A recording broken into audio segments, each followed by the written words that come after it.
Hello guys, welcome to MV Formation. এই যে আপোনালোকে ফ্লোৰ প্লেনটো দেখিবলৈ পাইছে, এইটো হৈছে আমাৰ এটা শিৱসাগৰ সাইডৰ ফ্লোৰ প্লেন।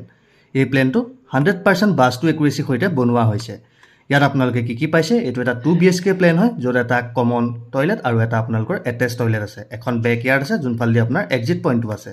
লগতে এটা কিচেন আৰু এটা ডাইনিং এৰিয়া, লগত হলটো। এটা 3D view of our structure. I think one question rise in your mind, that is, এই ফ্লোৰ প্লেনটোৰ কাৰ্পেট এৰিয়া কিমান পাইছে? একচুৱেলি যোনটো কাৰ্পেট এৰিয়া পাইছে, কাৰ্পেট এৰিয়াটো এৰাউণ্ড হৈছে আপোনাৰ 1050 স্কোৱাৰ ফিট। আৰু যোনটো আপোনাৰ প্লিন্থ এৰিয়া আছে, সেই প্লিন্থ এৰিয়াৰ যোনটো স্কোৱাৰ ফিট হৈছে, সেই স্কোৱাৰ ফিটটো হৈছে আপোনাৰ 1200 স্কোৱাৰ ফিট।